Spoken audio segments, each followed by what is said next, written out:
Hello, everybody. Good morning, good evening. I have two of my favorite What the F are the Principals group members, two very active people, very bright individuals that tend to have, I wouldn't say opposing views, but different ways of seeing truth and reality and all that.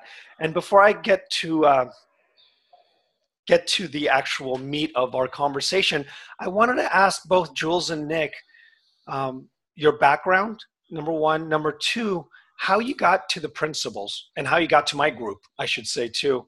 Um, so, so Jules, if you want to start off, just giving us a little bit of Sure. your background. Geez, my background.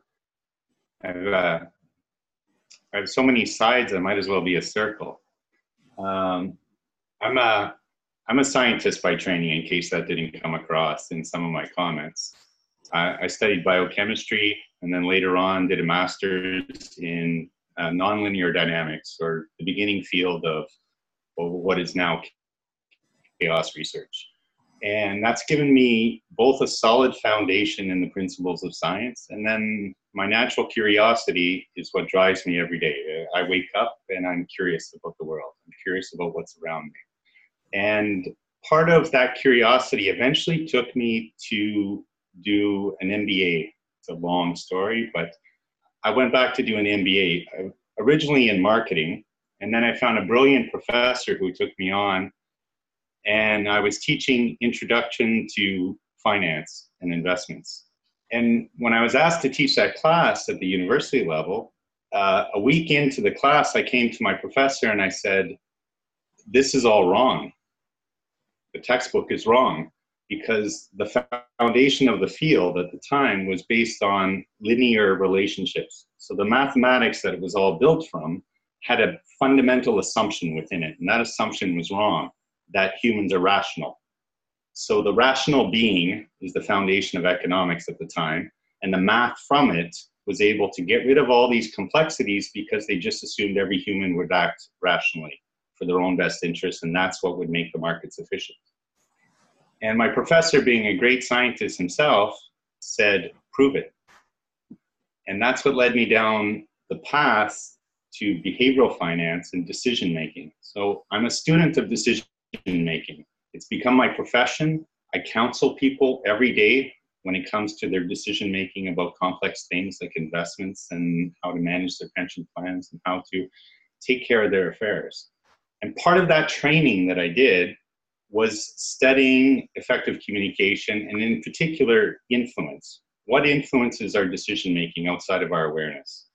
And that led me into the field of hypnosis, NLP, and in particular, and in relation to this, I became one of Jamie Smart's tribesmen when he ran his group Salad, which was a huge online program. I live in Northern Ontario. We're far secluded from many of the centers on Earth. So a lot of my training originally was done through the internet.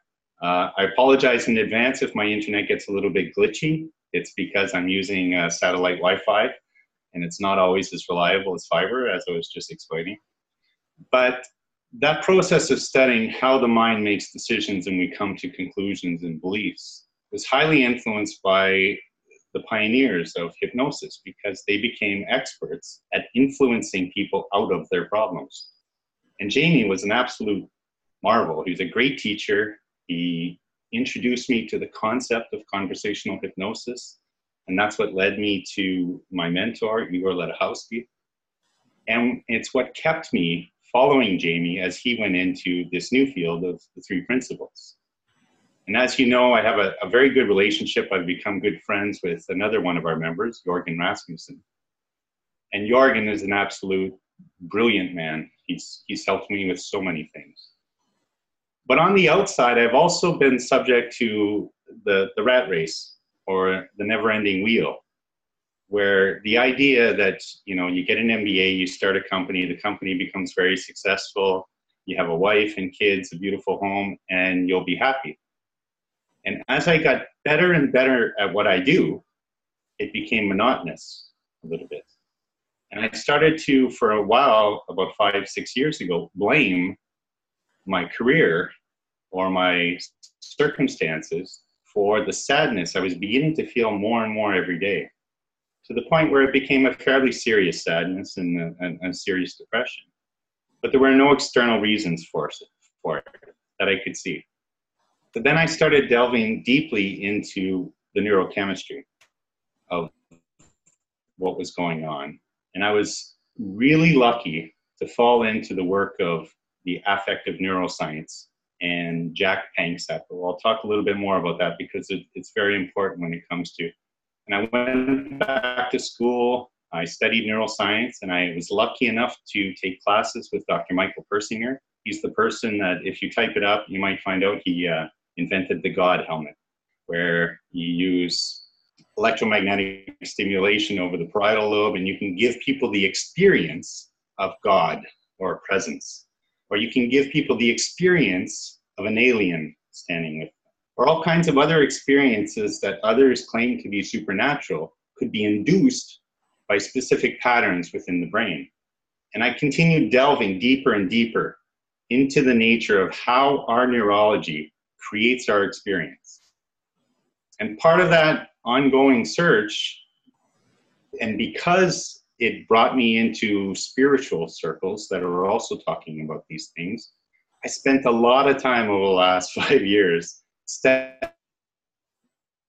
alternatives, because it's the only way to truly understand if your model is missing something is to try to prove it wrong. So I've delved deeply into the paranormal, into supernatural activity, into the explanations of those who claim that this is all an illusion. I've studied the nature of the self and how it's created, including, and more recently, really delved deeply into direct brain stimulation using electrodes to create experience. So it's a long journey, but it's one that I hope sets the frame as to why I come at questions a little bit differently. And I think what prompted this discussion was where I challenged the idea that the three principles is truly a scientific paradigm shift. And my specific claim, and I'm a little bit harsh here, is that none of this is scientific. We're using rationales and repeating patterns that others have said without really understanding those other fields that are being critiqued. And that's what generated a lot of discussion. That discussion, I think, flies in the face of the current stories that are being told about the three principles. But just before I let go and pass it on to Nick, because Nick, I read your book, you were kind enough to send it to me in advance, and it's a wonderful work. And I agree with a very large component of it, because I play music myself. When I was 16, I got a little bit stressed, and instead of going on to university 2 years before everybody else, because that's where I was going, I quit and joined a heavy metal band and toured all over. And without being a musician, so unlike you with your formal training, I'm a hack, but I'm also a believer that if you just play, it'll be fun. You'll find something more than the technical quality that can come from practice. So we're on the same page in that frame. And when I found Sid Banks's work, it also dramatically helped me in my relationship with my wife. Because I can understand all kinds of things, but many of my issues or my reactions to what I considered to be her behavior, my responses to her when we had some conflict, were just my thinking. And the most valuable thing I gained from listening to Sid's videos and reading all of his books and following the interpretations of his students is that any experience we have, it's okay to have it, and that we're prone to come to rationalizations about what that means and what this must be causing. And if you just let that go, there is a piece underneath. And that piece underneath comes with greater clarity and leaves room for insight. So I think all three of us are on the same page with that latter part. We may have come from different angles, but the reason we keep engaging and keep following this idea of there are many, many ideas out there that I wouldn't spend an ounce of energy on anymore, because it's just ridiculous and useless. But I do see the benefit that it provides to people. I do see the benefit in my own life of having that framework as part of my thinking. And with that, although my comments can be confrontational at times and challenging, I know they are. And in fact, I've been blocked by some of the most famous people. Gary Kramer absolutely blocked me because I challenged something he said about bullying. But I had a personal experience of bullying, both my own life and my children's, that conflicted with his recommendations, and we wanted to challenge that. And his response was to block me. So I am not particularly liked by some sectors of who think I'm just a stick in the wheel, or getting us stuck in the mud with comments about intellectual thought. But I believe there's true value in challenging any belief we have, because that's how we grow. That's how we learn from each other. And it's with that frame that I'm coming into the conversation. So thank you for that. Well, Jules, you are never going to be blocked here. I love you. And what a fascinating background that you just told us. I had no idea. And I am so glad that we have somebody with your distinction, with your background as a scientist, who can come into this field like an explorer in so many different angles and just simply spirituality. I think it's well needed in our community, and I really, really appreciate that. And Nick comes from a very different background, I'm assuming. And tell us a little bit about you, Nick. I do come from a different background, and like you and me, I'm really fired up and grateful to be in this conversation. I think having this kind of conversation is such an important thing to happen. So I just wanted to say that, from the outset. My background is in music, so I originally trained as a violinist, and along the way had encountered some difficulties physically. So I had a shoulder overuse problem, and then went on a bit of a self-help journey, and like Jules, discovered things like NLP and hypnosis, and seemed to get benefit from those, and learned lots about language and all that kind of thing.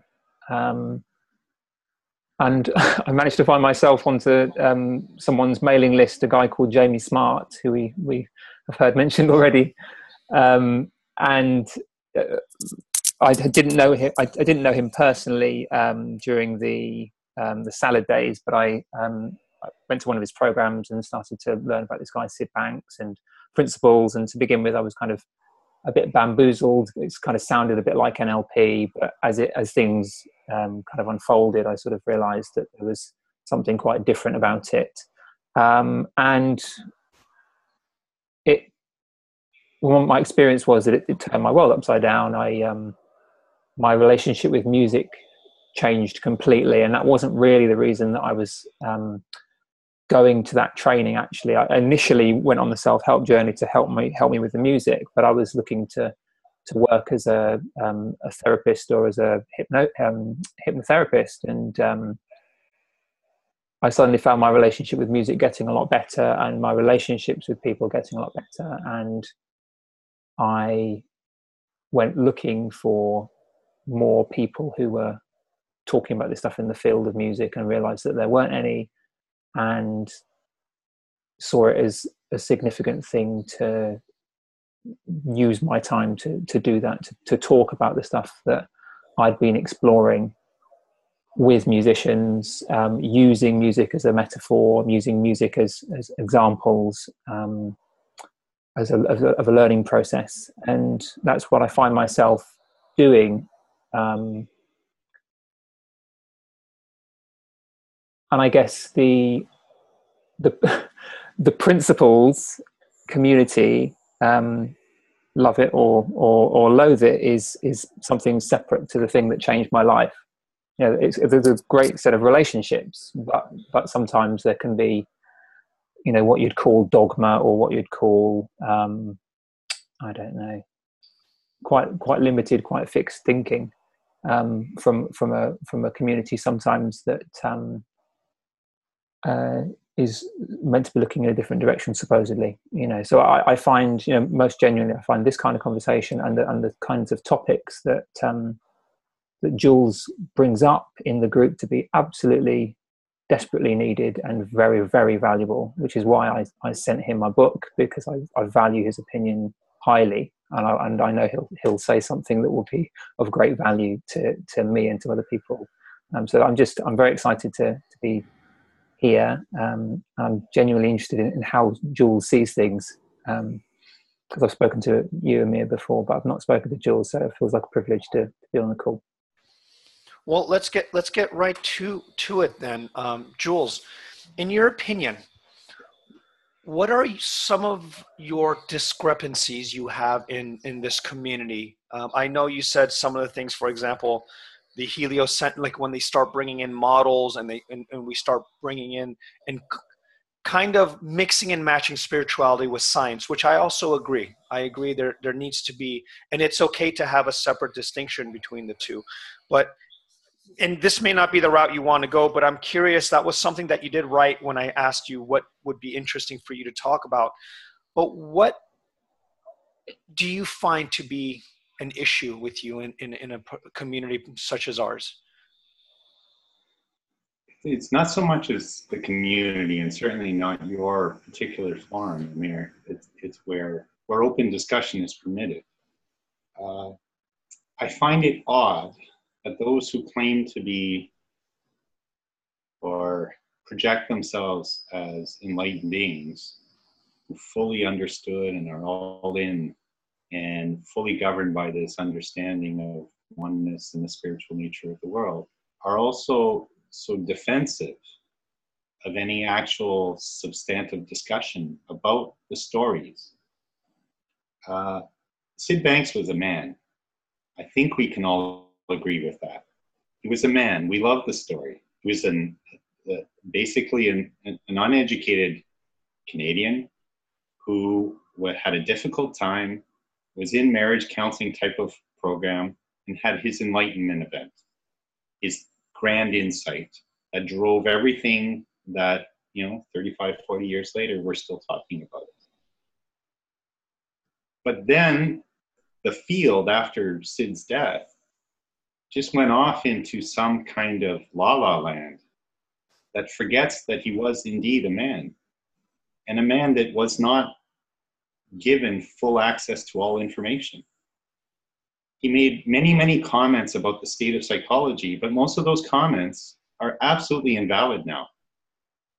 They were the state of psychology in the 70s when the field was highly governed by the work of B.F. Skinner and Watson, the behavioralists. They had an idea or a model about the human mind that was wrong from the beginning. And critiques of that model, which all of Sid's work is, are valid. But the stories that have evolved to spread to the masses, the things that are pointed to in the metaphors, when they cross over into statements of fact about the universe, they are open to question. And they're open to question when we dogmatically attach ourselves to that belief that it's a fact. So in particular, yes, there are stories that are told, and Nick, because it's the easiest way to introduce them, you've also repeated those stories, which is why you and I have had some comments back and forth about it. Demonstrate that those who are repeating these stories haven't really dug deeply into the history of those fields. So for instance, the heliocentric model, we say things like it's a principle like gravity. It's like when Galileo was presenting information about the nature of our solar system, and it was contradicted and pushed back by the church. It's in those storytelling, there's an implication. And as people who've studied hypnosis, there are several tools being used to make this more effective communication. And those tools, I believe, cloud the ability of many listeners to critically evaluate the information. Now, is it important to critically evaluate the information? Only if you're going to parrot it to someone else as a fact, and then be upset when people who understand that field come out and tell you you're making a mistake. You're not using that properly. So we can go through any of those details, if you like, about any one of those stories. But that's where I pipe in. Because the nature of a scientific paradigm, or when a new idea or hypothesis, in order for that to become a law, is a whole process that the 3P field is just skipping. They're just skipping. They're assuming it's done. You can't just put down that something is a principle and then not understand how principles come to be in our life. So let's use gravity as an example. Newton understood that there are some principles that he could deduce from observation about the way things move. So he studied movement, and he created his 3 laws of motion. Those 3 laws assumed that there is something called a constant called gravity. And in that assumption, it made his mathematics possible to explain. And here on Earth, when you're firing an arrow or a projectile with more force, it was very accurate. So classical physics evolved from there. And it was only later, when we began to take more detailed observation because we developed better and better tools to observe the universe around us, that we started noticing that our great leader, Newton, had made some mistakes. And it took Einstein to come around and stop thinking there is this magical force of gravity that extends out into the universe and pulls 2 objects together. That's the basis of Newton's ideas of gravity. But that's not gravity. Because if that were gravity, the wobble in Mercury's orbit would not exist. But it does exist. And under detailed observation, that anomaly cannot be explained by Newton's understanding. The effects after a solar eclipse of light bending could not be observed if Newton was right. So we had a paradigm shift. Once Einstein was able to find a different way of describing how gravity forms and how we see these effects. And it turns out it was a better explanation. And I'm not saying it's the truth. And that's the thing. When I'm cautious about what is truth, it's because that's the nature of science. We can never know everything. But some things we know way better than others. And since Einstein's work, which has been validated greater than any other human idea ever, it's what allows us to have this conversation in real time while our Earth is spinning at 48,000 miles an hour.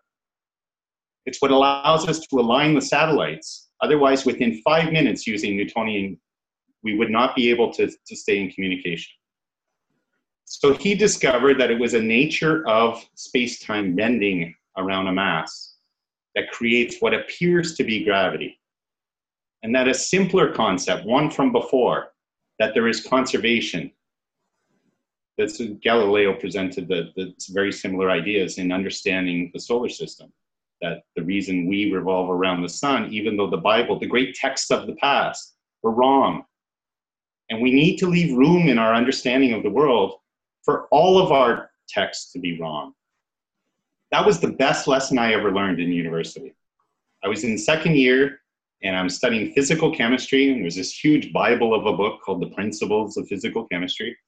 And the professor walked in and he said, "These are the principles of physical chemistry. It is the current accumulated knowledge of everything we know in the field, and it's filled with errors. The only problem is us old guys don't know their errors yet. So we're relying on you, the next generation, to test every idea and assume we're wrong and see if you can find a better way to explain the data we have." And that lesson stuck with me.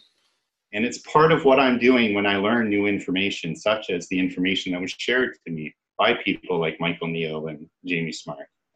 They present information and there are huge gaps because I happen to know the anomalies. But the only reason I know the anomalies, I'm no expert psychologist. I don't provide therapy to the public. I'm just somebody who likes to learn. So I'm not claiming any unique expertise, but I can guide you to those who have spent their absolute life doing it and the research that they've produced. And any new model that we have has to also explain the accumulated knowledge to date. And when you say the 3 principles is a new scientific paradigm, it can't explain the very basics of observed data, in my view. Does it make it not useful? Absolutely not. We still use classical Newtonian physics to calculate speeds and pressures and what will happen to a car if it hits at this speed with this force. we still use the concepts and they're very useful. It doesn't make them true. And that's the part that I think needs to be out in the open, because every time a conversation moves in that area, I'm sure some of you, anyone listening down the line, have shared your concepts and the metaphors, and you have somebody say, well, wait a minute, that's just bullshit. And instead of questioning, is that bullshit? Instead, there's this natural tendency in us to be defensive of our ideas. And I have it too. That's part of what I've studied with people who become anchored on certain concepts. And they make predictable errors in decision-making once they do. And the only way to overcome that is to not just be open to accepting the next thing don't accept the things that I say. If I point you in a direction where you want to learn more, we'll make sure we have some links. But because I'm not the expert. And it's okay for us to say Sid was not an expert in psychology. He made a lot of comments about psychology. He made a lot of comments about religions. But he was not an expert in any of those fields. He was an expert in his own experience and how it improved his life. How thinking like that helped him overcome what was previously years of torturous experience. And that's valuable. And we can pass that along with our own experiences of overcoming our own bubble of thought to help others. And that's what I've done. That's where I use the three principles, is in passing along to people who get caught up in their thinking, allow them a moment to pop out of it. And once they do, there is this baseline clarity that is part of our human nature. But there's also many, many other things that are part of our human nature, including grief and sadness and anger. In fact, they're biologically programmed into us because that's part of our survival tools that were given to us by God, by evolution. Definitely by evolution. The by God part is yet to be determined. And to ignore those, which a lot of our stories in the 3P communities does, I think does us a disservice. Why do most of us come to this? Why do most of us have, some form of self-help journey? Because we don't like how we're feeling. But how we're feeling is governed by our neurology. There is a very good evolutionary model explaining it. The details are overwhelmingly supportive of an idea that we are born with fundamental circuits that govern and run what we call learning. And one of those is care and love. So when people point to the innate nature of caring and love of humans, they're right to. There's a lot of data to support that. When people point to, as Nick does in his book, to the wonders of just playing, just exploring, just doing, without thinking about it, there's some wonderful, wonderful support for that in the academic literature. But when people say that humans are not subject to rage, grief, or anger because of the actions of another person in their environment or because of the conditions in their environment, I'm saying they're absolutely wrong. And the analogy that comes back to me is, well, if it's not always the same effect, it means there's no effect. Well, that's just fallacious thinking. That is not a valid argument. We are all on spectrums of behavior because we are on spectrums of activity within our brain at all points. And our prior conditioning changes where we sit on different spectrums of different things. We're a very, very, very complex system. And to use such simple analogies as proof that we are the way Sid said we are all the time, I think, again, is a disservice, and it misses some of the point. And I think we could be more effective as a community sharing what's been good if we didn't spend so much time doing that. That's why I choose to chime in. I'm not trying to piss on anyone's parade or to shut down a story or in any way harm a brand when we're also, some of us are creating a brand around coaching. I'm not a coach, by the way, so if you tell me everything I say is shit, that's fine. Excuse the language, but I'm trying to be blunt. That's fine. It will not harm. My clients are still my clients, and they don't know I even do this. This is my part-time activity because I find it intellectually interesting and personally beneficial. So with that, I've talked way too much already. Please gentlemen, I think, you take it over from here. Jules, thank you. I think that was a great background. I would like to chime in for 1 second and let Nick speak. One thing that I realized is that when we say, like, there are, the metaphors themselves aren't what's valuable in my experience. What I've realized is whether they give me an incorrect metaphor, something mystical had to have happened for me, because I've heard all sorts of metaphors in the Bible, all metaphors on religious beliefs, metaphors on non-duality. Something about the metaphors that are perfectly together in the principles did something for me, right? And now if I go back and try to understand the metaphors in a scientific perspective, they're probably bullshit. I understand that. But there had to be a beautiful synthesis for me to understand. Like if a therapist came to me and said, Amir, it's all just thought, which is 100% true, right? It's just thought. It didn't do anything. I've been studying NLP, hypnosis, hypnotherapy, cognitive therapy for many, many years. I hear a dumb metaphor from Sid's book, and all of a sudden I go, why didn't anyone tell me that?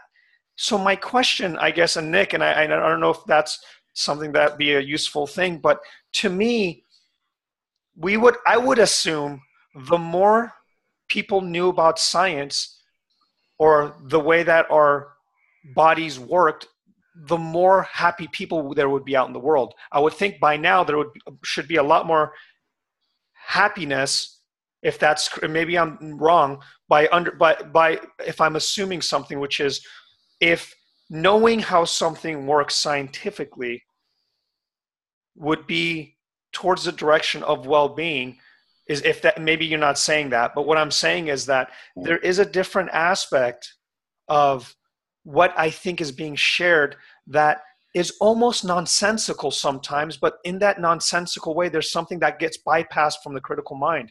And maybe Nick can speak about that, or go any route you want, but that's just my 2 cents about how I got here, where someone arguing the heliocentric model and the Michael Neal, whether he did it right or wrong, to me is irrelevant, because when I heard that metaphor, something happened. I didn't go, well, is that metaphor true? I just went, why did I see it when Michael said that metaphor when hundreds of psychology books would say it a different way? I couldn't hear it.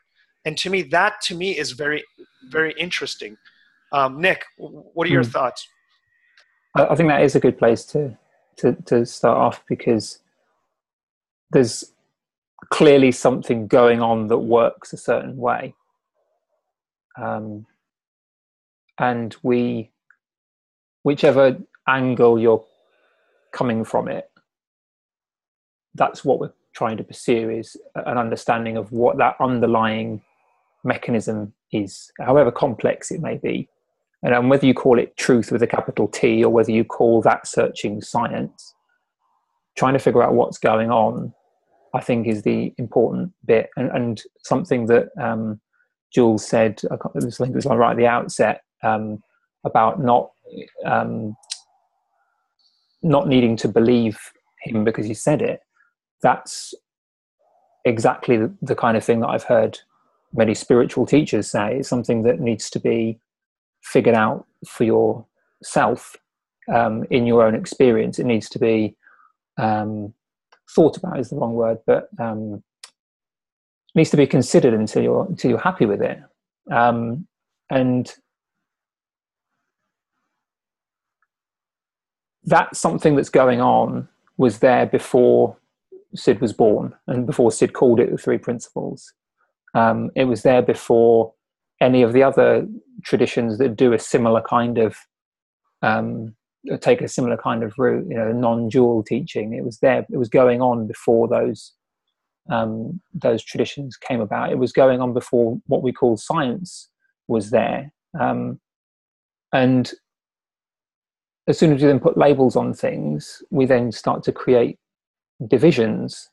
And I think what's important is that, well, what's important, the way that I see it when we're talking about this topic, is that Sid was saying that there's not really that division between it actually working a spiritual way or a scientific way, is that somehow there's something going on that explains all of those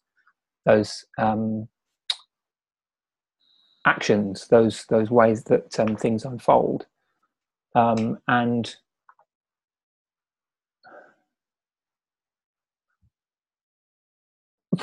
people are fighting very hard for their own sides, and not seeing the assumptions that are being made very often. And I think it's useful to consider what's going on in your own experience, because that is what it boils down to. Is, if you're you don't consider yourself a scientist. I studied a bit of science. I wouldn't call myself a scientist because I think it would not be appropriate. But I weigh things up in my mind in terms of what makes sense to me. And some things, sometimes I think in terms of a more scientific kind of thinking, and sometimes I don't have that kind of thought process at all in my life. And I don't think I'm alone in that. I don't go through an empirical process to think whether I love my wife or not, and need a peer-reviewed paper. It's something that hits me at a visceral level, and that kind of way of discerning my way through life is right, and I would never question that method of decision making. I would never question it. Whereas if I was going to a doctor for some kind of medical treatment, then I wouldn't want to go with which packet was the prettiest based on my gut feeling. That wouldn't seem to make sense to me. But that doesn't seem to conflict with a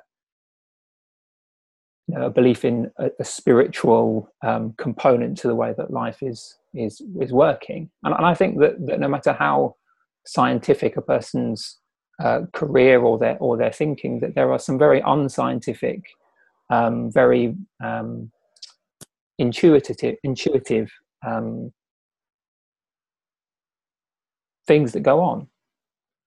And yes, to me, that seems to be, well, maybe it's not anomalous, but I wonder whether there's a kind of disconnect between the whole science and intuition thing, potentially, because we want to have models and we want to explain things intellectually, and it's useful.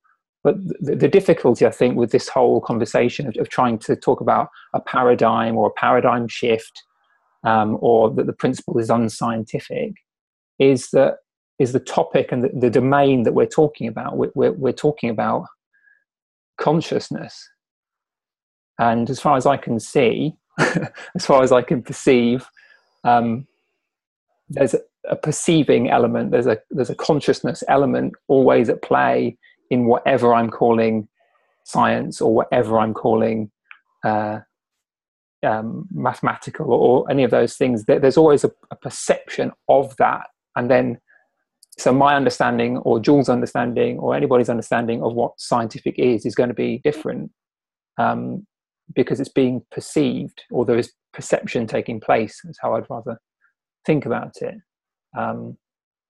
So for me, I'm thinking that the topic of consciousness, the topic of thought as something to think about and something then to talk about, which is another way of throwing extra thoughts upon thoughts upon thoughts, can very easily neglect the fact that there's opinions taking place, there's subjectivity taking place, and it's all over the place.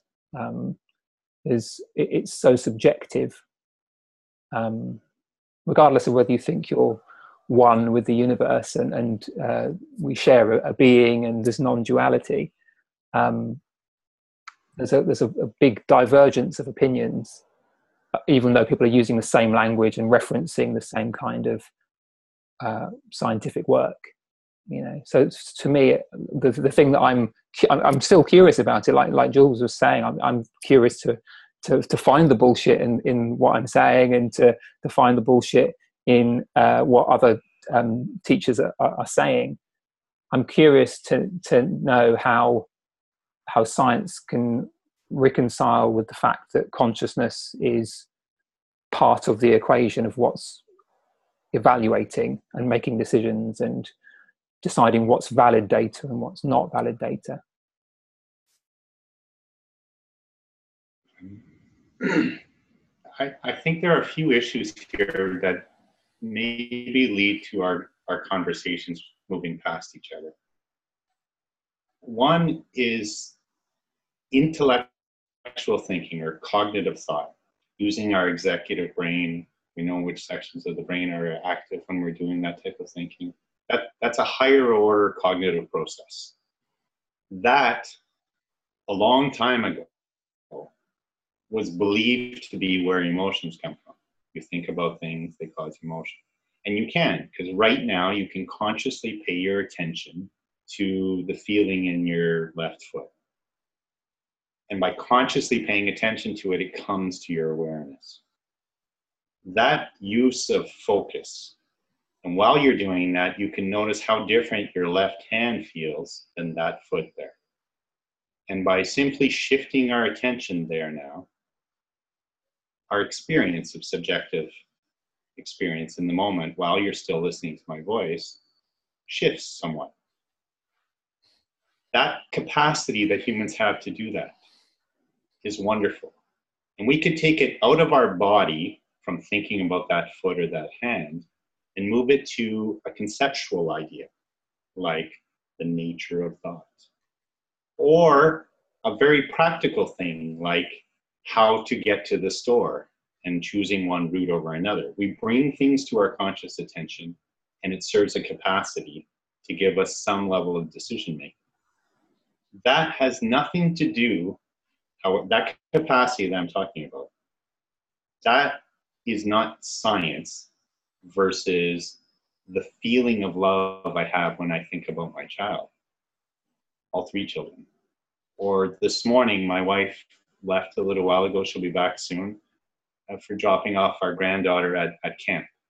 The feeling this morning as she was brushing her teeth and looking pretty and I held her before she left is not the same type of cognitive process. It's not a cognitive process. It's a primary emotional process. And we as mammals, who are social animals, are highly governed. Most of our life is governed by these primal emotions. For those who care, it's brainstem and midbrain type of activity that we share with all other mammals. The neurochemistries have been well developed. This is something we do understand in science. And it's difficult to explain in words how what we've learned from studying the science of emotions reflects in our life. But the poets have been doing it for a long time. The poets have been trying to use metaphor to explain the things that we feel: grief, love, sadness, rage, caring, excitement, enthusiasm. Those are all things that govern the bulk of our life. They manage our memory, they manage our learning, and they're the tools of evolution that guide us through life. But none of us were taught that. Even those who study psychology to a master's or PhD level, unless it was quite recent and they have a good foundation in neuroscience, are not even aware this is out there. And they speak as though that research doesn't exist, but it does exist. And we've known this too for a very, very long time. Hippocrates wrote about much of this 500 years before Christ, including when the mind is clear, there is peace. Sound familiar to everyone in the 3P world? But he also talks about how the brain can trigger these things because of our higher order thinking. Edwin Tuving at the University of Toronto has set up consciousness is a big topic. And it's so big of a topic that we need some labels to try to understand what we're talking about. So he talked about anoetic, completely outside of our awareness. Our body and our body responds to the environment and creates a form of experience that much of it is completely outside of our awareness. And then we have a first level of awareness, the direct experience. You open your eyes and you see something. Something comes to you through your senses. Your brain creates that, called noetic sense, or noetic consciousness, noetic awareness. But there's also in man, and probably a few other mammals that we've been able to determine, something called autonoetic. We can take our experience and create an upper level experience of the experience where we can manipulate it in our minds and create past and future. And that's where the self is created. So throughout history, that's our default nature right now for about 200,000 years is this operating system that has an extra layer on top. I study martial arts. If I think about a movement, I've already been hit. Because there is a time delay of 500 milliseconds to 3 seconds, where thought prevents the automatic motion. And when you're out of time with something very speedy, like a really intricate phrasing in music, if you're thinking about it, you cannot be in time. When you're playing with other people and the rhythm builds, that holds us in a different layer of consciousness, a more primal one. That's why it feels so good. Anyone who's been part of a drum circle, even if they're not musicians, you don't have to be a musician to feel the rhythm building.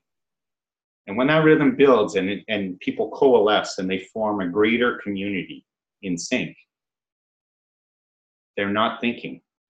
Because if you're going to participate and think, the person who's thinking is that one over there that's out of time. That's kind of ruining the mojo. And to fail to recognize that we have these layers of consciousness creates an idea that all consciousness is this third layer. And that's not the case. Anyone who's played advanced sports or music at a high level, and I've never played at a high level, I've never had any kind of formal training. I just like to play with some friends, has felt it. There's been some point that you describe as flow, that psychologists try to describe as flow, but it is getting out of this other time. And for some people, that other time is so entwined with who they are that they think nothing else could exist. And that's where a lot of errors take place. And sometimes that pain of thinking this is real but not having any control over the experience causes us to have, it's almost like a form of partial epilepsy that pops us out of that experience and causes it to default and reboot. And when that reboots, there's a clarity that comes with it. And there are all kinds of practices from different cultures that will get people out of their minds. And when it happened to Sid, recall, it didn't just happen in the blue when he was already happy. There was pain. There was thought about all kinds of things. And in that, he had this experience on a walk. And a new organization is created. So insight is something where there's a rebooting and it pops back up. None of this is non-scientific. When all of it, even if it's not fully explained, is not scientific. And too many people in their critiques of valid questioning say, well, it's too intellectual. But when they're talking about intellectual, they're not talking about science as a field or as a practice of knowledge of mankind. They're talking about what they think of as science, which is stereotypical. And it's unfair to every hardworking person trying to find solutions out there in the world. It's stereotypical. It's like you've heard stereotypes about musicians. You know, musicians are all a bunch of freaking heroin addicts and losers. And you know what? Many of our great musicians of the past who've left us with incredible, incredible works of art fit that stereotype. Why did they fit that stereotype? Because they felt something deeply. Could have been pain, could have been love, could have been deep grief about losing someone. I don't play, but I love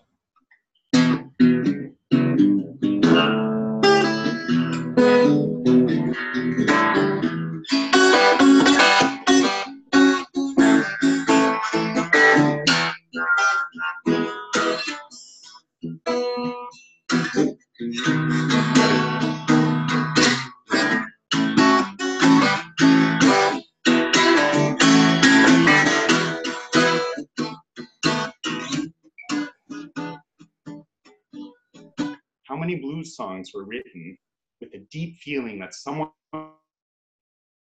on the outside did something to cause their experience? Where did that come from? It comes from the feelings that are our primal emotions. And I suck. I can't play scales properly, but you know what? If I'm with a bunch of people and they start getting a good blues groove, something happens. I can't explain it. I don't have a specific scientific way of explaining it. It doesn't mean it's a not explainable. Rhythm seems to be something primal that is the foundation of language. It pre-existed the symbolic form of thinking that we have. And I just want to soften this battle between trying to explain using the methods that helped us throughout history come to better and better understanding is not an attack on spiritualism. And it's only if people overly identify with their current understanding of the spiritual behavior that they run into trouble. And if they try to attack based on trying to use science against science, well, they run into all kinds of fallacious thinking and ridiculous claims. And you should know that. If you're sharing the principles as a coach because it has benefited you, you should be aware that some of the things you've simply adopted were adopted because incredible hypnotists had used great stories and embedded loops to get you to not think critically. There's nothing wrong with thinking critically, and there's nothing wrong with accepting an idea. But when you blindly accept an idea and then defend it as though it is the truth, you leave yourself unopen to learn. And that's why I choose to engage. Is that the same could the same be said of scientists?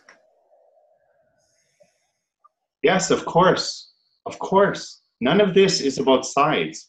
Scientists are blind all the time. Every scientist I've ever known has been wrong about many things. And the good ones will admit they were wrong.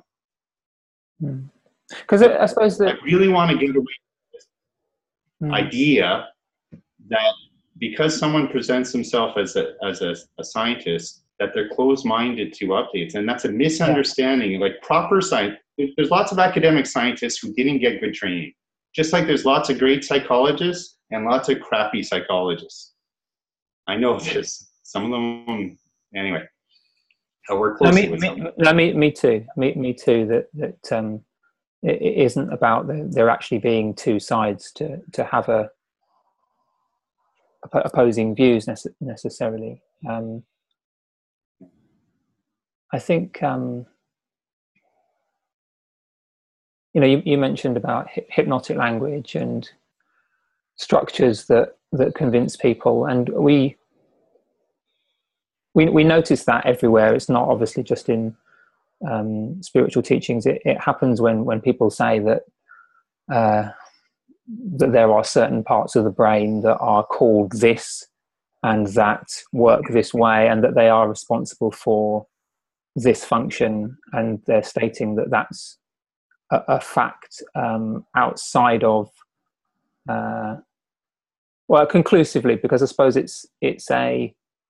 that's when those kind of statements are made, they're not, you can't have a conversation and say and quote all of the research that have led them to that conclusion, to that judgment. And I suppose people talk about conclusions based on somebody else's conclusion, but I think it's very important as well, I think, to be aware of the fact that each one of those steps that science has taken has been built on judgments, on opinions, and conclusions. And I suppose the thing that I'm interested to, the thing I can't get myself past when I'm thinking about what science is and how it works, is that I see that the whole thing is existing within awareness. It doesn't exist independently of it. And so when we hear a statement like this is what we science knows this, or we know this about. I'd like to challenge that. Okay. I hear this argument a lot, that everything, it only ever occurs within awareness. And I'd just like to point out some obvious contradictions. We have the ability to pick up electromagnetic light within a certain band. That's what creates all of our visual. It's from the input of our sun or artificial light bouncing off of things that creates all of our experience of visual as the primary input, and then our brain creates this thing we call sight. Are you aware of a phenomenon called blind sight? Called blind sight? Blind sight? No. Yes. So people can Google that as they're having a look. Blind sight is an amazing thing that was only fairly recently discovered, where you have people who are phenomenally blind.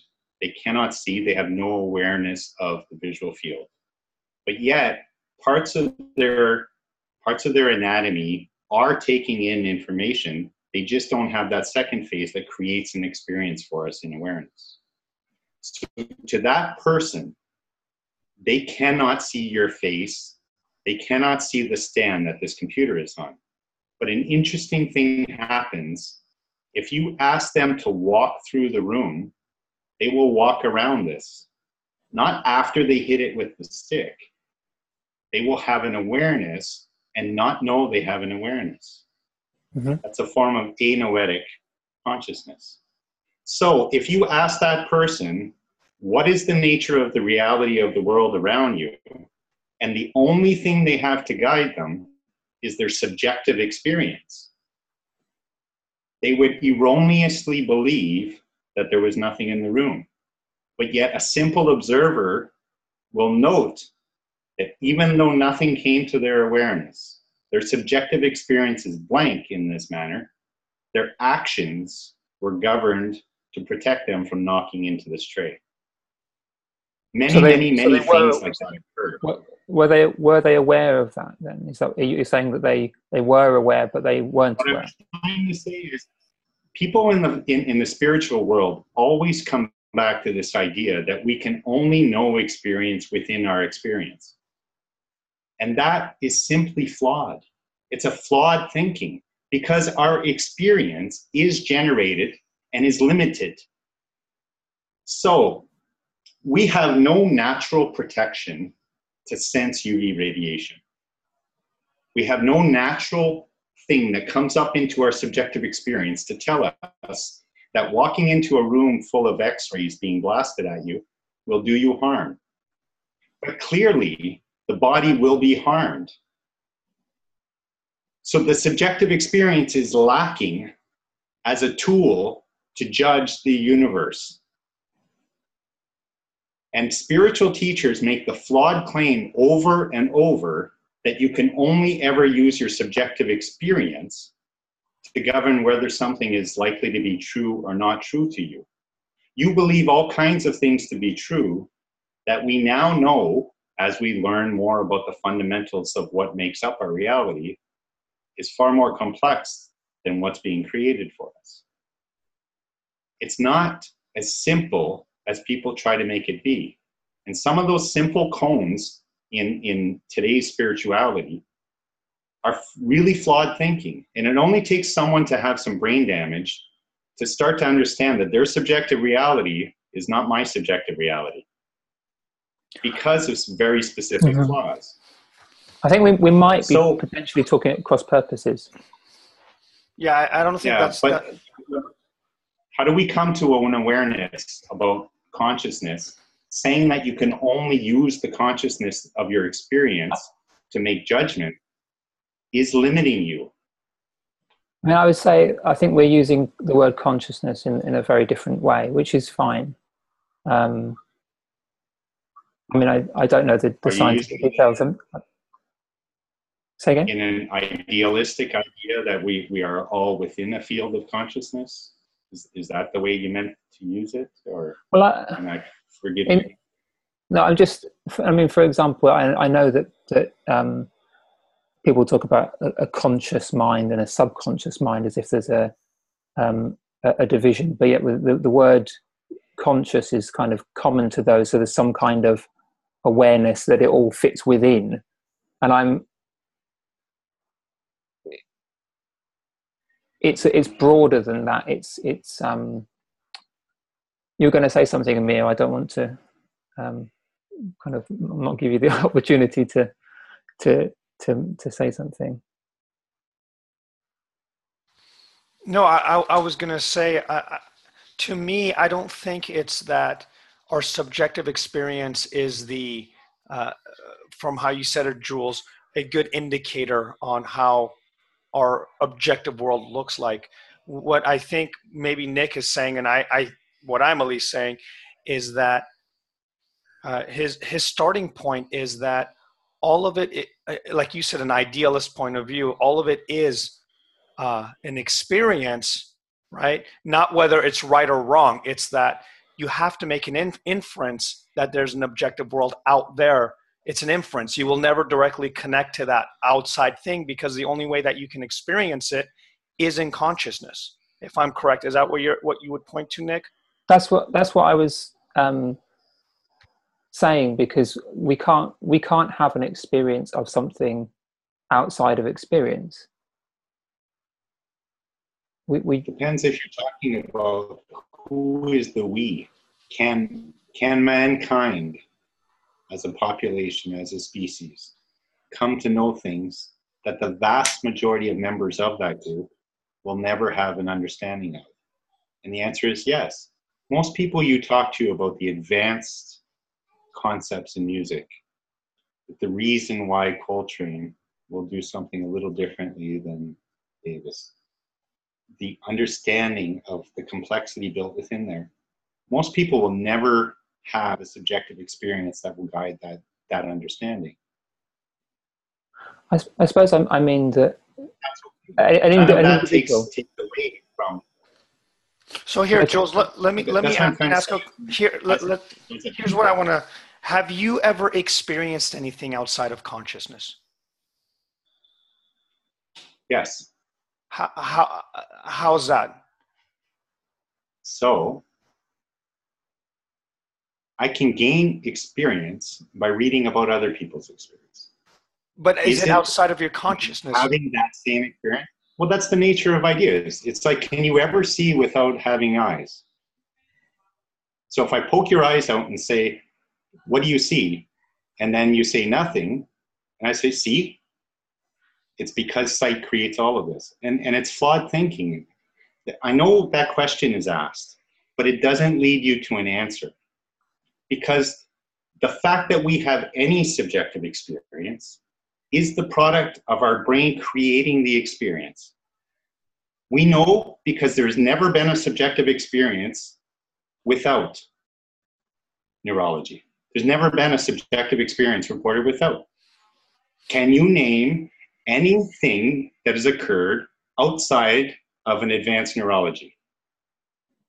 No, I'm in it. Because that is the nature. Subjective experience creates the tornado, and then the tornado has an effect on the world. Right, but what I think what's missing, and I think that's why we're going in circles, is it's just, I think for Nick, and I'm speaking for you, it's a starting point for his dialogue. It's not because we're having a subjective, you're 2 steps ahead of the game when you're saying some subjective experiences can be wrong, which I agree with. Some subjective experiences can be wrong. What Nick, I think, is proposing is, even when you say that objective or subjective experience is wrong, it's happening in its starting point for all of us. The fundamental assumption is that consciousness is the only way to experience someone else's wrong subjectivity. Even though what you perceive as wrong, the perception is happening in consciousness still, right? Because when there's nothing bright inside my head, yet I can see a bright world, right? What's causing that bright world to happen in our neurology is happening in consciousness. I can't, the sun may look bright, but whatever's configuring that brightness is happening in consciousness. Is that fair to say? Or Nick, am I saying? No. That's very fair to say, and I fully accept. No subjective experience could exist outside of subjective experience.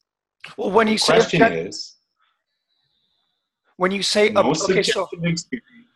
So in experiencing consciousness, it's because we're using these words interchangeably again.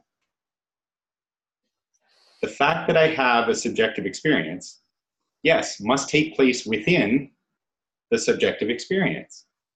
But that tells me nothing outside of that subjective experience. correct. I agree with you on that. Agree. Just because I accept that I can't have a conscious experience outside of consciousness tells me nothing about the nature of consciousness outside of human consciousness. But can we still, in principle, understand some of the underlying things that cause one particular subjective experience over another? And I want to argue, and I have, and successfully or not doesn't matter, that there are methods and there are researchers doing this work. What is the nature of insight? There's a lot of claims made in the three principles world about what it is and its wisdom coming from mind. But that's, I believe, based on the weight of current evidence. So it's my interpretation and that of many, many others who research it, that explanation that it's connecting to mind requires a lot more than understanding how the brain reboots with the 60 kilohertz, 60 megahertz cycle. I'm finding it hard to imagine what evidence could be for duality, for separation. So assuming for the assumption that there is separate people, separate cells having separate consciousness existing. How is there I'm saying, how is there evidence for separation that isn't perceived within consciousness? Because that evidence, it sounds like that evidence is a fact that is standing independently of a scientist's consciousness. But I can't see, because you said we know nothing about something that stands outside of consciousness. Hold your hand up, Nick. Hold your hand up, if you would. Okay. Did that influence your hand? No, but I had a subjective experience of being hit. Now, if you stab your hand, and I don't have a subjective experience, there's a very easy subjective proof in your body that I am separate from you. Any idea that confuses that is confused it. Now, does it mean that we are from separate universes, or that we are not part of a biosphere that is interconnected at a very high level? No, but there's very easy evidence in our universe from our own personal subjective observations that things are separate. And I don't understand why there is this drive within the spirituality world to miss the obvious in front of their eyes. It's silliness at its extreme now. And again, I'll go back to a metaphor in the physical world. Hurricanes exist, do they not? Can we have that level of agreement? And hurricanes cannot be separated from the atmosphere from which they emerge, can they? They don't exist in a vacuum in space? No. Because a hurricane is a property of the complex system that is our atmosphere. Yes. And we use the term hurricane to be there, and it's useful to know it's in Florida versus in my backyard. That's a beautiful metaphor. But it's not true. But it's not true that it exists in physical space at any one time, because it is only from stepping away from it that we can observe the properties that we're putting labels on. Beautiful. But is there usefulness in having those properties, in describing those? Yes, there is. There's literally lives at stake. Yes. And to pretend, so what I'm getting to is our consciousness is very much like the hurricane. It is not separated from the biosphere in which it's created. It doesn't exist on its own. There's not one point within the hurricane that you could say, this is the cause of the hurricane.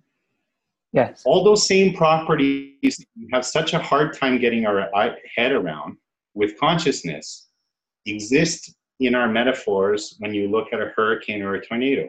It is an emergent property from the system, cannot be separated from the system, but while it emerges, it exists. And the wonderful experience that is the experience you're having right now that forms this idea of Nick, that has Nick's sights, Nick's feelings, Nick's experience in the world, has emerged from the complex system that is your biological body. Well, that's a jump, because constantly. Because you see, that's what I'm saying. Because my presumption is that experience of Nick would not exist if we remove the life forces that govern the body. Just like if we were able to magically put an envelope around a hurricane, I agree, it would dissolve, disappear into nothingness. That's what I suppose I think we're agreeing, but sounding maybe like we're not agreeing, because I think we're getting closer, perhaps. What I heard you describe with the hurricane and the atmosphere sounded like consciousness being the fact of universal consciousness being universal, but the experience of separate consciousnesses being a property of that container. Yes, but that property is what causes the damage that has an effect, a measurable effect. Yes, on the world. Absolutely. So in the world of what is the contents of what's perceived. So what you might hear people say call form.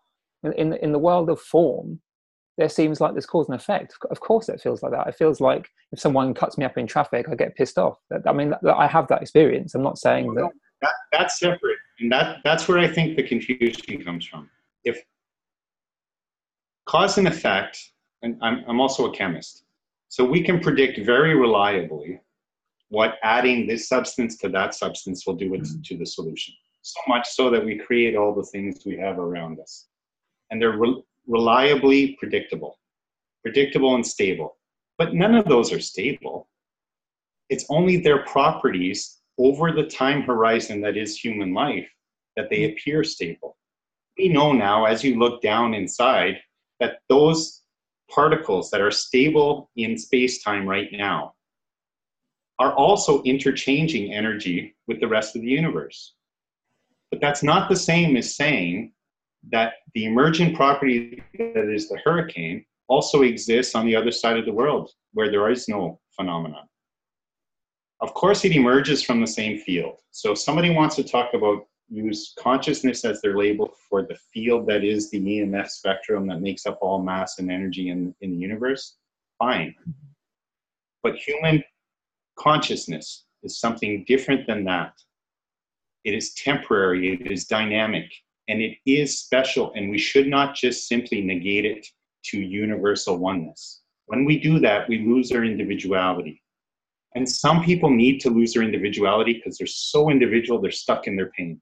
And that's who ends up finding this very attractive. Some people do so to the point where they lose their ability to create a self. They're called persistent, non-dual, non-symbolic experiencers. We've talked about it a little bit back and forth. But have a chat with one of the super enlightened people that have absolutely no sense of self. Are they close, loving parents?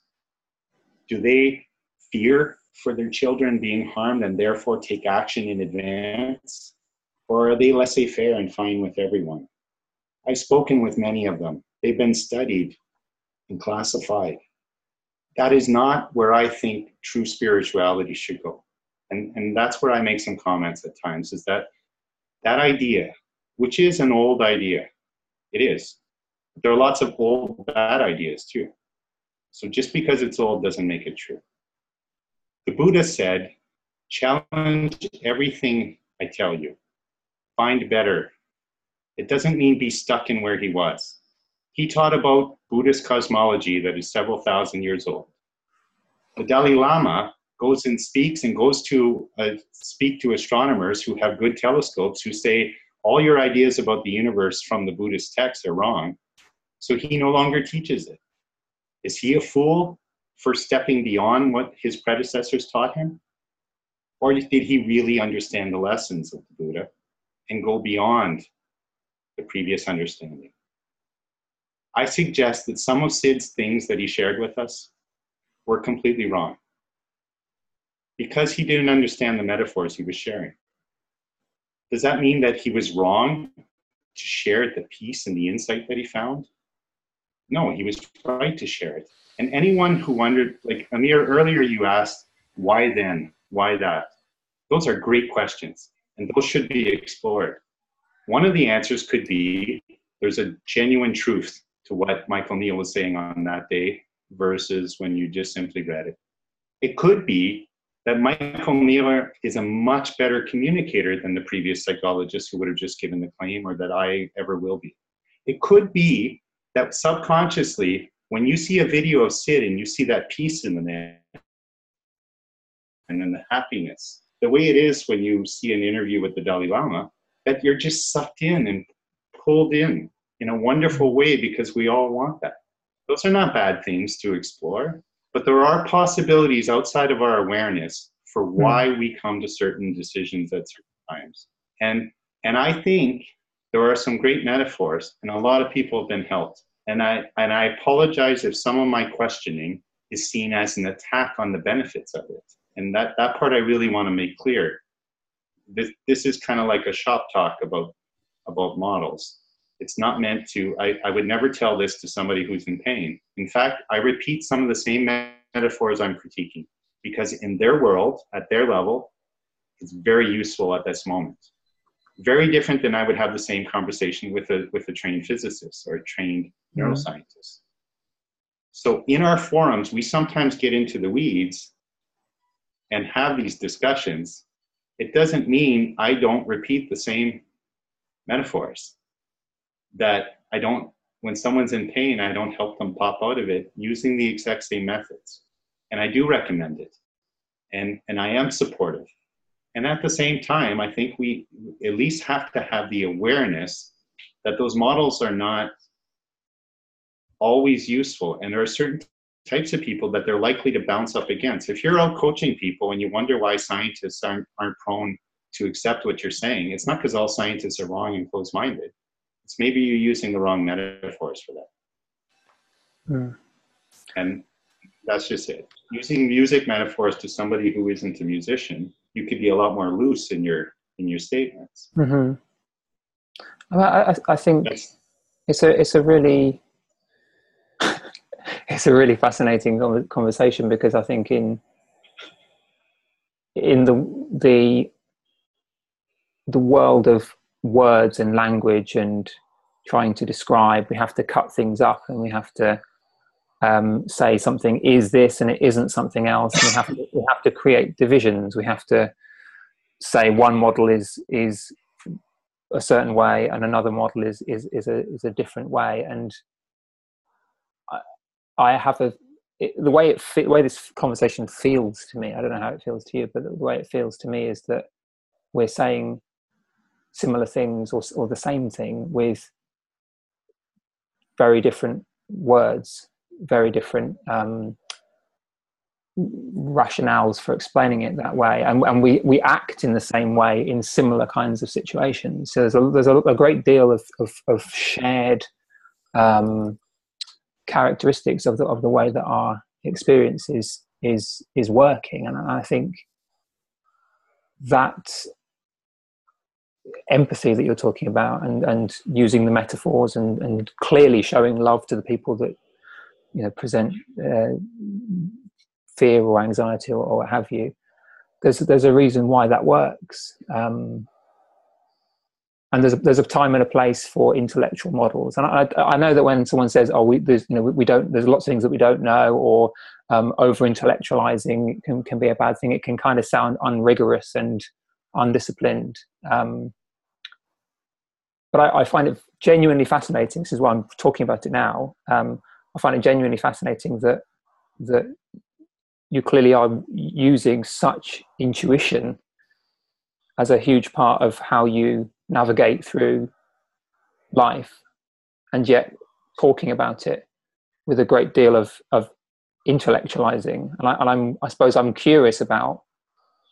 I suppose because it feels like we're coming at what we're thinking of as truth from two different methods. One kind of looking to the abstract, and the other looking to the details of experience.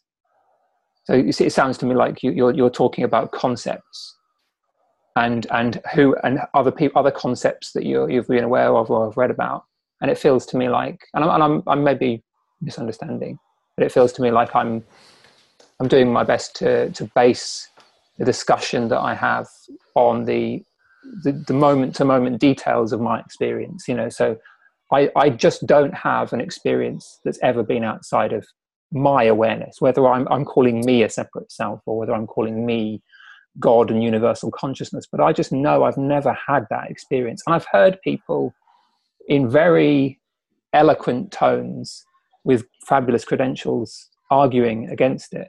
And I've felt myself being respectful of their credentials and their eloquence.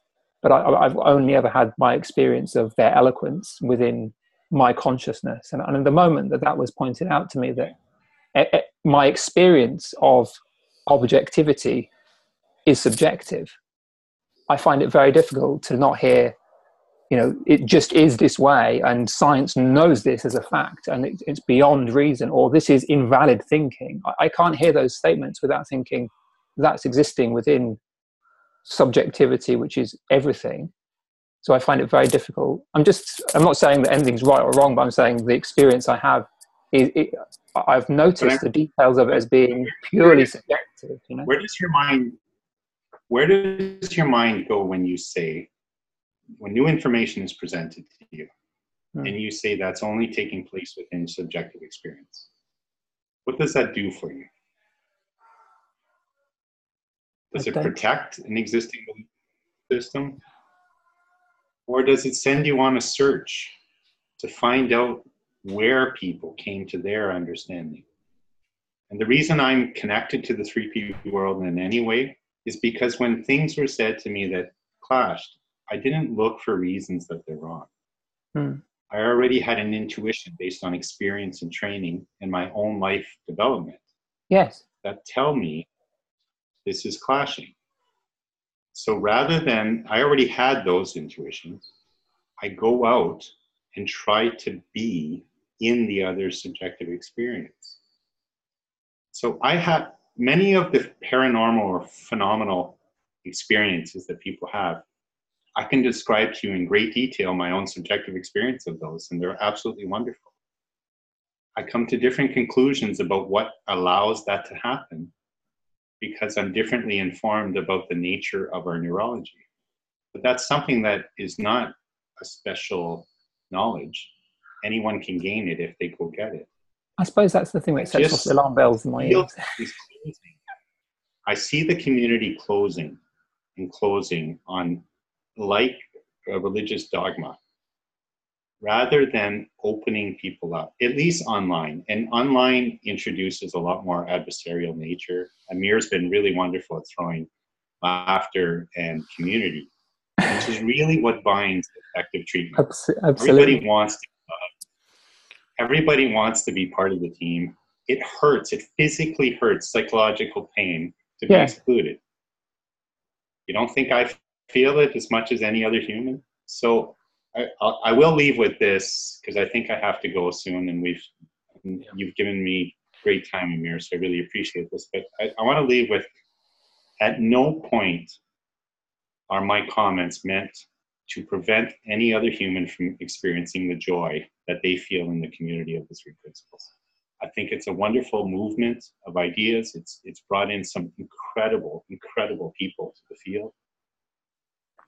But perhaps it might be useful to realize that some of the stories that we are repeating may have no basis in reality and are predictably going to conflict with certain types of people. And if we understand that, I think we'll be a more effective communicator. We'll be a more effective change agent if that's their objective, or be less prone to being defensive of any attack on the cherished story. it's not my intention to Yeah, and challenge stories. I think what you're saying is fair. But to be honest with you, like what I was going to say is, the biggest thing I'll give you a personal experience, right? In my recovery center, Okay. I know you have to go soon, and I'll let you say the last word, Nick. No, please. Oh Go yeah, ahead, Amir. If I talk about mind, consciousness, and thought, they get lost. If a therapist comes in and talks about how the brain actually gets connected to heroin and why it's an addictive substance from a chemistry point of view, they don't care. It doesn't stop them from using. I can have a police officer say legally you'll go to jail for 10 years. It doesn't stop them. I've had one a heroin addict and a couple addicted to crack, stop using after many years. And I asked them why. And they come up with metaphors that scientifically would be like, no, actually, that's not how it is. But all of a sudden it's, we are one. And why would I ever hurt a body that's connected to a soul or a God? And of course, if you take that for face value, you say, well, there's actually no God or there's no soul. But something spiritually something happens that's beyond what we would call rational thinking, right? And so if you take that to the lab, we can, like you said, like the person that you worked with, the question to me, and we never got to it, is why the hell do we have the capacity to have a mystical experience in the first place?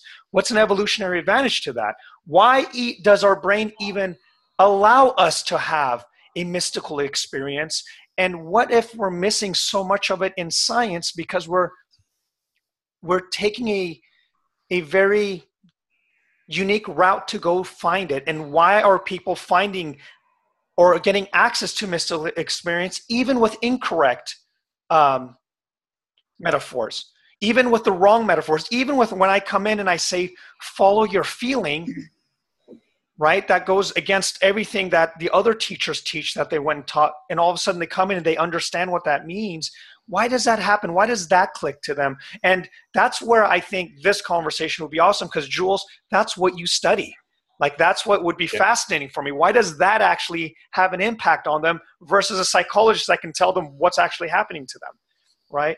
And well, actually, that's wonderful. Those questions you were just asking. Yes. Why do we have mystic experiences? It's a different question than how do we have mystic experiences. Exactly. That's correct. Mm-hmm. And sometimes the why question doesn't have an answer. It just is. Now, you can ask evolutionary questions like, why do we have 5 digits rather than 3? And you can rack your brain with all kinds of theoretical models as to why that might be. But we have the same digits as the ancestral fish that began locomotion. And evolution didn't create 5 digits because it's the most efficient. It did it because it functioned. So some things in our mystic experiences are glitches. Some of them serve an incredible, powerful psychological benefit. That if you're in the midst of despair and about to die from that pain, and many of us have been in different levels of that level of despair, having a complete reboot where there is no self, does it tell you something rational and logical about the universe? No. But does it lift you back out of that experience? For many people, yes. So studying the brain and how partial epileptic seizures cause that experience or could be triggered is just fascinating to me, because it gives us little glimpses about the range of things that are possible.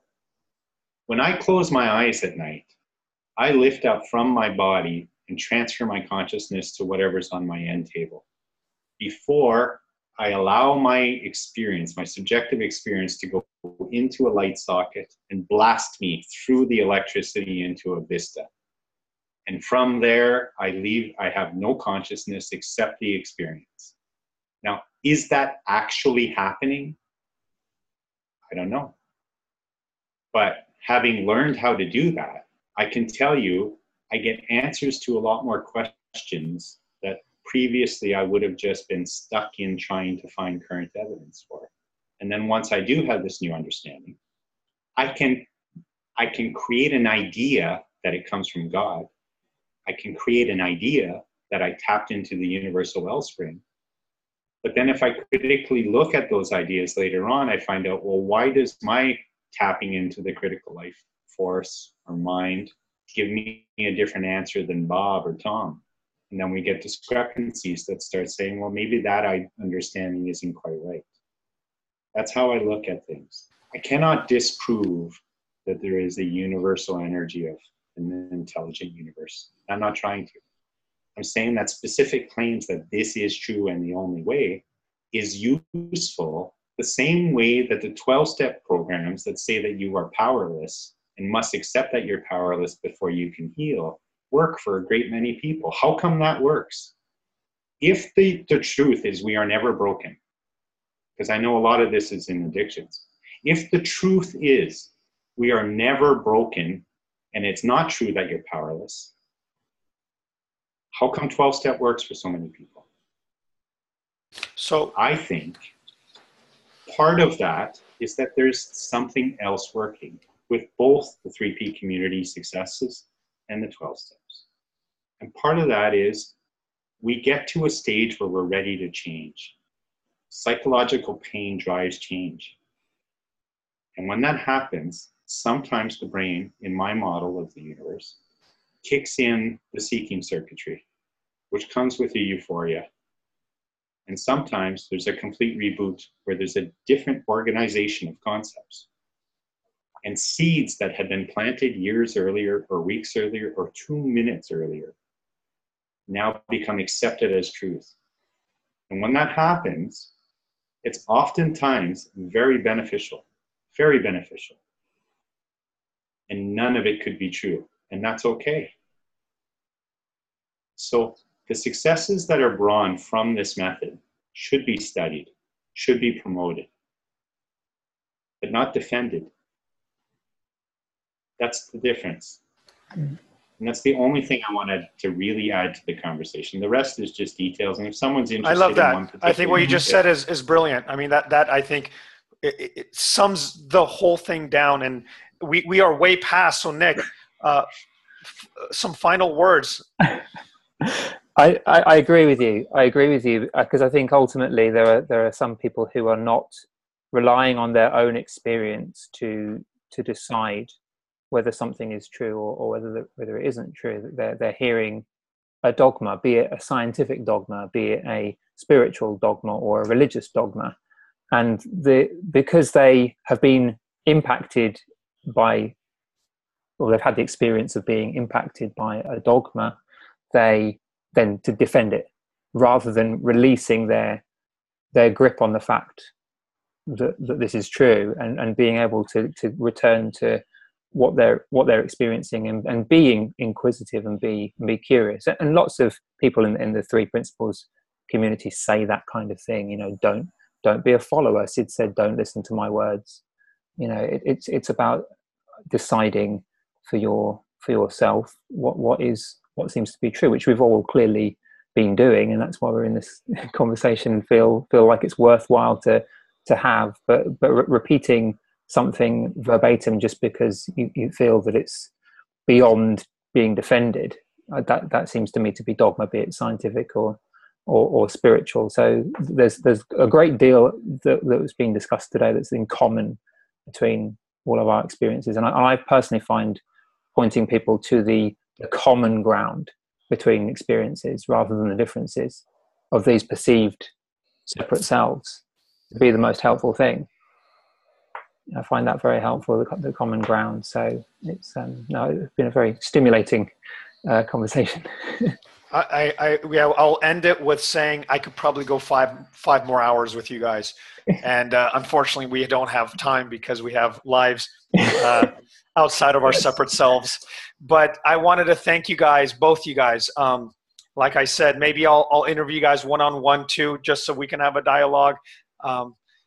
There's not enough time for either of you guys today, but I will post this And I think it's a lovely conversation. If anything, it allows people to think, allows people to express themselves and learn a little bit more about themselves. And that's what my goal was with my group, and to have some fun. And so I think if we can do that, learn and have fun, we've got 90% of life figured out. So we got to hear Jules play the guitar, so it's great. Yeah, and that he just I'm honored. Actually, I know. Love it. So thanks, man. Brilliant. Thank you very, very much. I appreciate the offer, the opportunity, and everything you do, Amir. I just want you to know that I really do appreciate your voice and your methods. Thank you, man. And you really did great community. I'm happy to be part of it. I'm not sure everybody else is happy I'm a part of it, but I hope they understand a little bit more about where I'm coming from. Absolutely, Jules. And Nick, most important, happy birthday, mate. Yeah, man. Happy. That's right. That's right. Thank you. Nice. I wish you a great year ahead, my friend. It's very nice meeting you. You too, man. You guys have a wonderful weekend, and I will post this as soon as I get it on YouTube. And thank you so much again, you guys. Have a wonderful weekend, and I'll talk to you guys soon. Nice one. See you soon. Bye now. Bye, you guys.